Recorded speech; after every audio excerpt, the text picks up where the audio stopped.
Monofilament or braid, spinning or casting gear. When it comes to choosing the rods and reels that we use for northern pike fishing, the choices can seem endless. This week on Steam Family Outdoors, I'm going to break down the rods and reels Ashley and I will use on our upcoming Canada fishing trip. Welcome back. This is one of my favorite segments to get talking about, and it's our rods, reels, lines, and terminal tackle for northern pike. We're going to hit on pike this week. Next week we're going to get to walleye. If you haven't already, please consider subscribing to the channel. We're going to keep sharing all of the prep work that Ashley and I do as we get ready to go on our week-long fishing trip to the Drive to Lake T&D and Mist Cabins.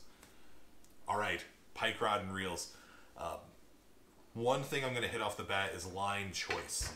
And line choice, when it comes to pike setups, question is going to come, should I use monofilament or braid? In my opinion, there's only one answer to that question, and it's braid. Hands down. Reasons that you want braid over monofilament. First and foremost is the sensitivity. You can tell the difference between a bite and getting hung up on cabbage instantly when it comes to braid. And that's because there's no stretch. And that sensitivity, because of no stretch, leads into another great characteristic of braid, which is the number 2 reason, and that's quality hook sets. When you set the hook on braid, there's no stretch in that line. So you're driving those hooks on your lure into the pike's mouth and getting a firm hook set. Hook sets are incredibly important for northern pike and muskie because of the boniness of their mouth. You really need to make sure your hooks are driving home. So braid has a big advantage, and that's the same reason in the tools segment that I talked about in part 1 of this series. I mentioned a hook file. Make sure your hooks are sharp. Make sure you're fishing with braid. Get your drag set appropriately. I like to have at least 7 pounds of drag set on my light setups. On these heavy setups we're going to talk about in just a bit, I'm cranking that drag down to make sure that I can really hammer those hooks home. So those are the big 2 reasons to use braid. Third reason is your break strength. You can fish so much heavier break strength line. If I'm fishing for pike, I'm usually not going below 40-pound break strength for spinning or casting. I wouldn't begrudge someone for going to 30 pounds, but there's no reason to go lighter than 30 pounds. The reason is you're not sacrificing anything when it comes to line diameter. It's not like fit pike, especially when you're going into these northern lakes, are line sensitive. Nothing about the pike is line sensitive. You're usually fishing with a leader on top of it, so you shouldn't at all be worried about line sensitivity or line scaredness when it comes to northern pike. You want the break strength. So you're not worried about that. And also that line diameter, if you're getting into 30, 40 pound braid, you're really talking somewhere around 10 to 14 pound monofilament diameter. Use that to your advantage. It's really closer to 10 pound monofilament line diameter. So you can still get a nice full spool of line, and you have great break strength, you have great sensitivity, you have ability to set your hooks very powerfully due to the no stretch. I'm all in for braid on pike. The last one, didn't mention another one for the braid column, there's no memory in braid. You don't get that springiness of monofilament that has line memory. Braid is supple, it's easy to handle, has great break strength, it's great, really sensitive. Use braid on your lines. Okay, now that I've got that out of the way, let's talk about northern pike setups. First, I'm going to hit heavy pike setups, then I'm going to go lightweight. So my heavy pike setups are for lures that get above 2 ounces.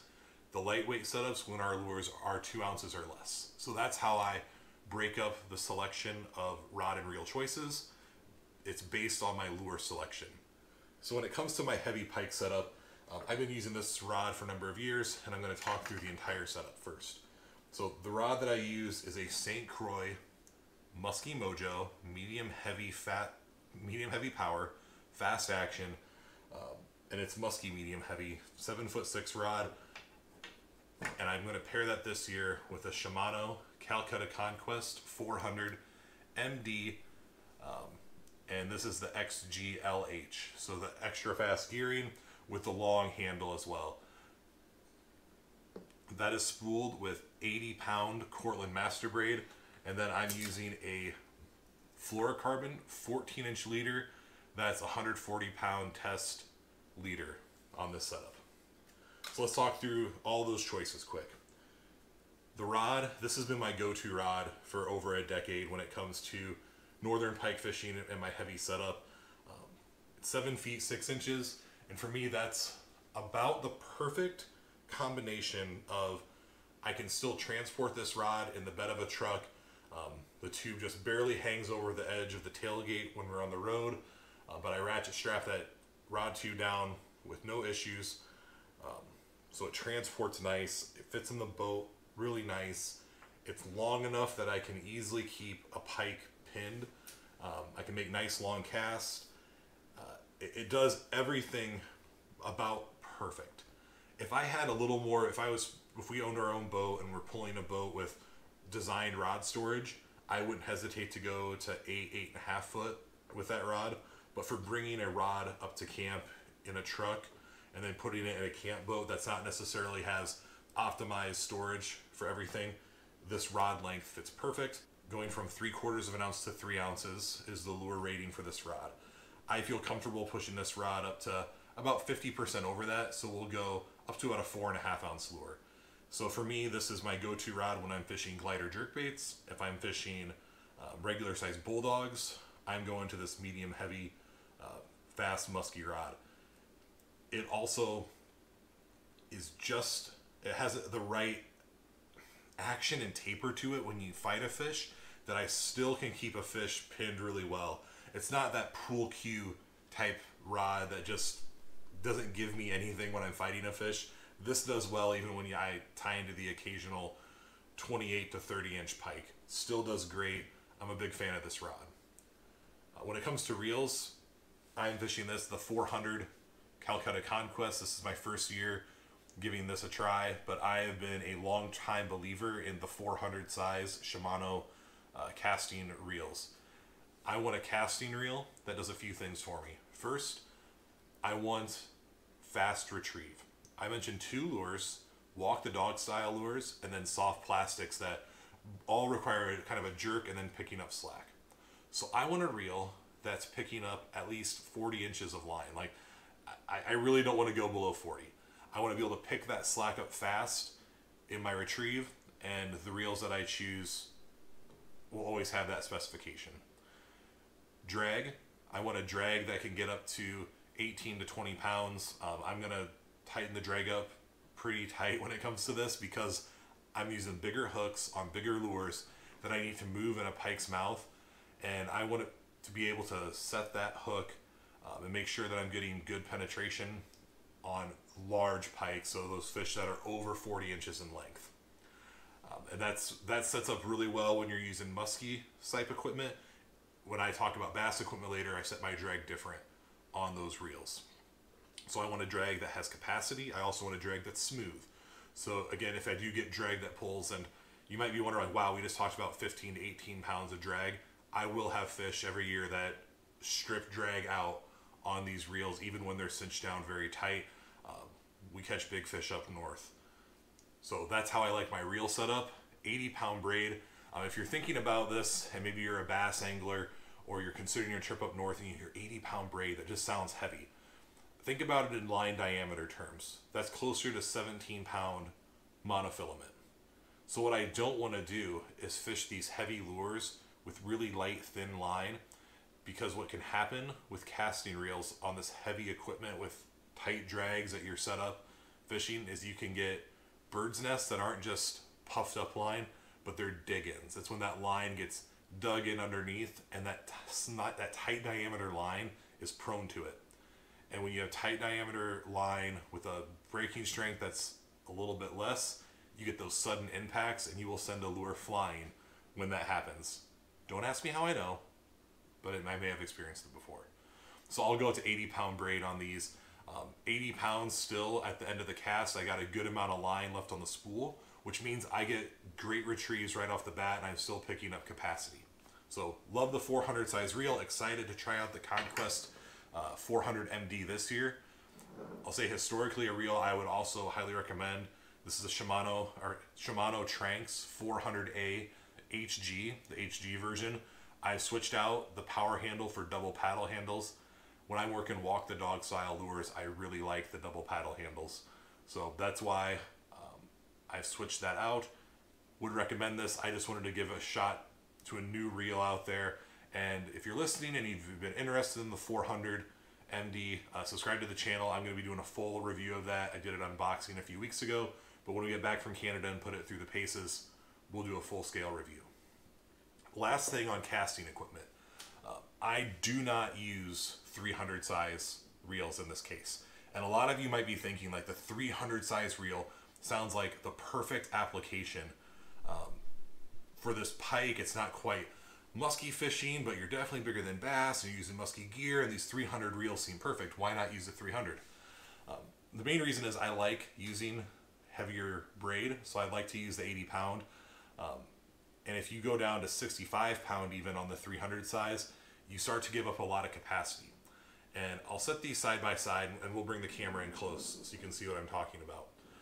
But when you look at the spools are the same height. So when I say height, I'm really talking diameter. They're the same diameter as spool. On the 300, you just make that spool narrower. So when the spool is narrower and we cast it out, what tends to happen on those long casts when we're using like-sized line is that your spool variability throughout the retrieve is much greater. So that means at the end of a cast, and I start to retrieve, my inches per turn is much lower, and then it picks up over time. Where on a 400 size reel, I keep my spool diameter just a little bit more consistent, which means that I don't have that variability in my inches per turn. And what that does for me as an angler is when I make a bomb cast, and I'm always casting far when you're fishing these expansive weed beds, I don't want to have a fish bite at the end of a cast, which they often do, and then try to reel in that line really fast because I don't have the inches per turn that I would on a 400 size. What I gain on the 300 size and a little smaller footprint and a few tenths of an ounce less doesn't make up for the disadvantages. So I own a 300 reel. I'll bring it with me, but I'm slowly fading that one out in favor of the 400 size. I just think it does a better job. And I fished this 300 size on my light setups before. I don't dislike it for that, but it turns into just a heavier reel than I need. So that's where, for me, it's just kind of this awkward in-between spot where if I'm fishing my light setups, I'd rather just have a 200 size reel that's more appropriately sized. And if I'm on my heavy stuff, I might as well take the few tenths of a ounce difference and fish a 400 size reel. So I have a lot of opinions on these setups, but I do also like to wrap up the fluorocarbon leaders. These ones come from Stealth Tackle. I think they make a great leader. I will fish maybe one. I might get rid of 1 leader during the trip if I really tie into a bunch of big pike and get a bunch of nicks. But this is one I fished all of last year, and if I feel it, there's not a single nick in this leader. Heavy fluorocarbon is great. All right, so we've hit our heavy gear for Northern Pike when it looks at casting gear. Let's look at some spinning alternatives. I'll get a personal perspective for you right out of the way to start. I think casting gear for these heavier lures is just better than spinning tackle. I think it's easier to work casting gear with larger lures. I think if you've not used bait casting equipment before, maybe been a bit concerned on the difficulty and learning curve of using it, starting with heavier lures I think is actually the easiest way to get into bait casting a gear. I'd recommend giving it a shot. Maybe find a friend who's used it before, and you can get some practice casting it. Find a local pond, local place to fish, and give it a shot before you go up north for your first time. But I think casting gear is just a little bit easier to use on these big lures than spinning tackle when it comes to casting and when it comes to retrieving and working the lures. That said, let's take a look at the spinning gear we are using. I've used this and put multiple hours on it. I can verify this stuff does work really well. I just prefer casting gear personally. The setup we're using, we start out with a rod is a 7'6" tooth tamer rod. It's a medium heavy power fast action rod. We pair that up with a Shimano Stratic. This is a 4000 FJ. And then we're still using that same, and that's, sorry, that reel is spooled with 50 pound Cortland Master Braid. And then we're using the same leader, which is our 14-inch, 140 pound fluorocarbon leader. So let's talk through the components of the setup. Rod, not a lot different here than the St. Croix Muskie Mojo. What you do find is there's not near the selection of rods in this weight and power when you look at spinning versus casting. A lot more casting options than spinning. This is one that I did find that's dedicated for muskie. Really happy with that tooth tamer rod. We look at the spinning reels. This 4,000 size Shimano and the Shimano Stratic line specifically, I think is fantastic for pike. It handles them well. It's got good line capacity. It's got good power.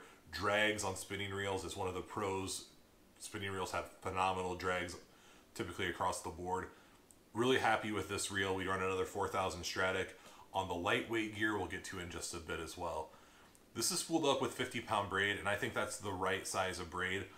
We're not worried about going heavier like we were on casting gear because there's not that worry of dig-ins or dig-ins where the line will dig in on a backlash.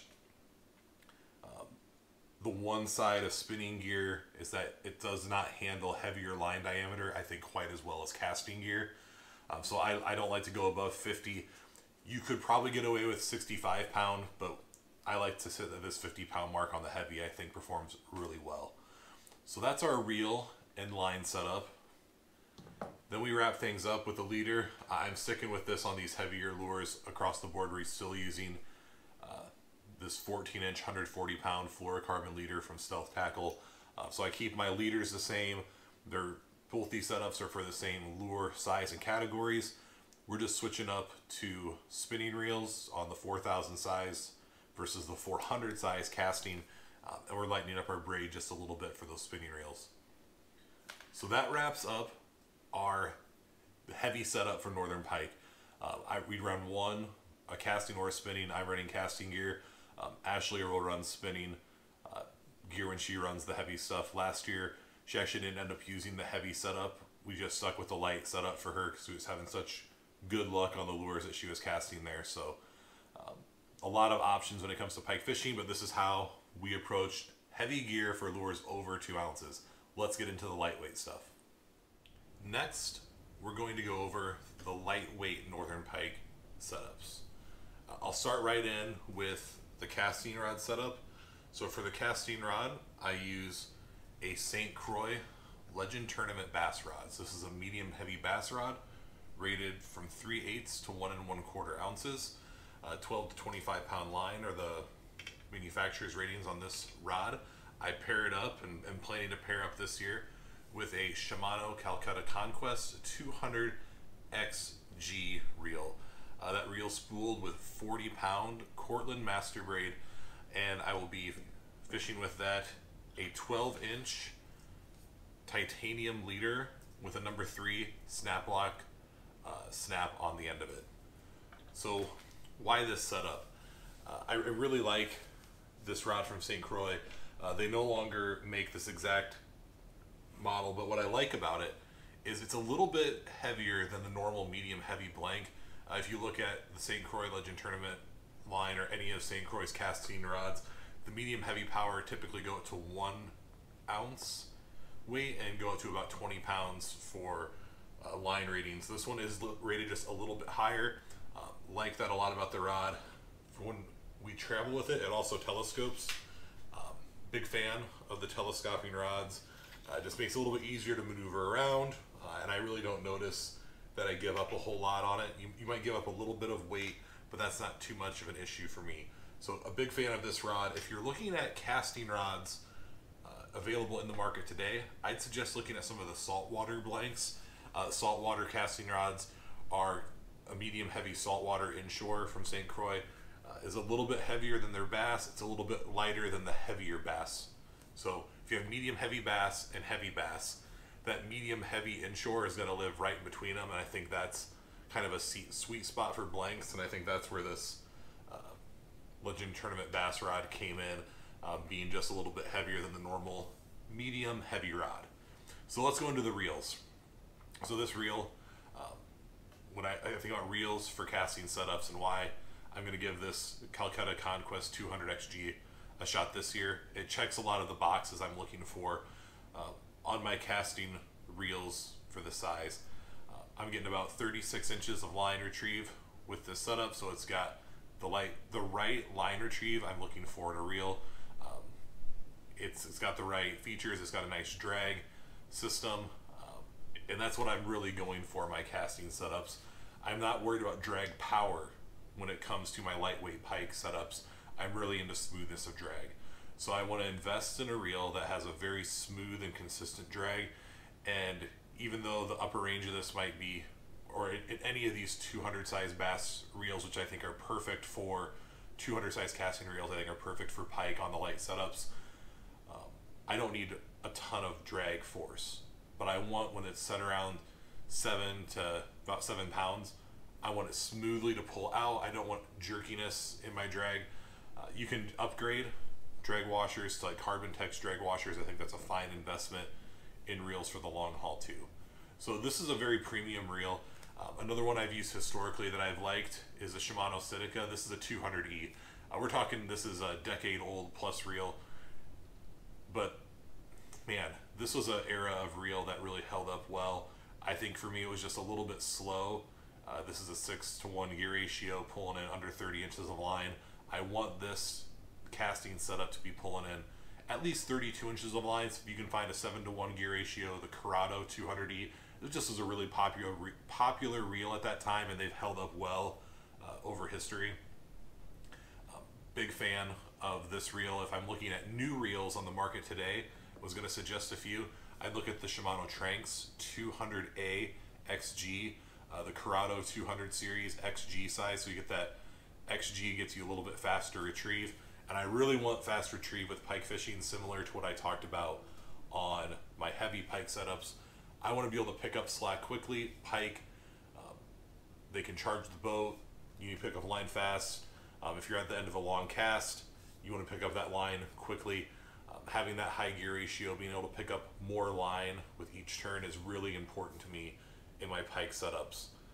Lastly, the line, I'm fishing 40-pound braid.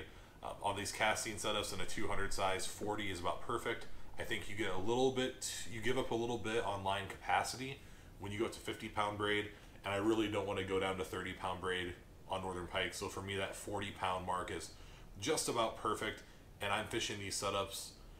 Both my light setups I'm moving to when lures are 2 ounces and under. Finally, the leader. Big fan. These are from Terminator. 12-inch, 75-pound leader. I do change out their snaps. They have a different snap they come with, and I've had some of those come open. So I've cut all the snaps off the Terminators that came with them, and I put on just the Stay Lock number 3 size snap. Holds really well, and I think it's a worthwhile investment to upgrade your terminal tackle. Alright, so we talked about the casting setups. Let's talk about our spinning rod setups. For the spinning rod, what we're using this year and what Ashley will be fishing, this is a rod that's a medium heavy inshore blank from St. Croix. We're pairing that up with a 4000 Shimano Stratic with 40-pound braid is what we'll have on it this year. And we're using that same leader, that 12-inch, 75-pound titanium leader. So decisions behind these setups. I talked about the saltwater blanks just a little bit before. And I think they do a great job relative to maybe the bass blanks. They're a little bit heavier power than the medium heavy, not quite as heavy as the heavy freshwater rods. And when we think about fighting fish for bass versus Northern Pike, right? If I'm fishing freshwater, they're typically geared towards bass, and I get a heavier rod because I want to horse that fish out of heavy, thick cover. With pike fishing, you're not horsing the fish when it comes to spinning gear, especially these big pike. You need to fight the fish and use the reel's drag to do so. So I want rods that are designed for saltwater, which inshore fishing is a little bit closer to that style and size of fish, where bass fishing is more in the horsing a fish inside. So really excited to have the saltwater blank. This one was custom built by Matt Davis at Otter Rods. This is using St. Croix's SCV5 modulus graphite. This is a blank, comes from Rod Geeks. That's a St. Croix company. And then worked with Matt to get the specs on the foregrip, handles, threads, got some winding checks in there, and turned into a really cool rod. And I know Ashley's excited to fish with it this year. in Canada. The reels, I already talked a little bit about the 4,000 size Shimano Stratix. I think these are like the perfect Northern Pike reel, whether you're heavy or light. We used 50-pound braid last year. I think it's easier to fish lighter weight braid. That thinner diameter handles just a little bit better on spinning reels. So we're going to ditch the 50-pound braid. Probably going to go down to 40-pound braid this year. I wouldn't bat an eye at going to 30-pound with these lighter setups. So do what you will. We're going to set the drag for Ashley to be around 7 pounds, 6.5 to 7 pounds, and just kind of set it and forget it. It gives us enough that there's enough drag in there that you can fight a fish, but you're not so overpowered that it's stressful for the angler to run. And at the same time, you have enough power to set a good hook. So really happy with how those spinning reels handle on our lighter pike setups. Lastly, we stick with that same titanium leader, 12-inch, 75-pound titanium leader. If you get them from Terminator, I think they make a great leader, but make sure you check out those snaps. We use the snap locks number 3 from Stay Lock Snap Swivel Snaps. They do great. Make sure you check your terminal tackle out for any weaknesses. I have no problem fishing, spinning, or casting gear when it comes to this light pike setup. I think either does a great job. So that wraps up our rod, reel, line, and terminal tackle review for Northern Pike. If you like this video, please subscribe to the channel. Next week, I'm going to be posting out the walleye setups that Ashley and I use as we get ready for Canada too. So until next time, get out there and enjoy the outdoors.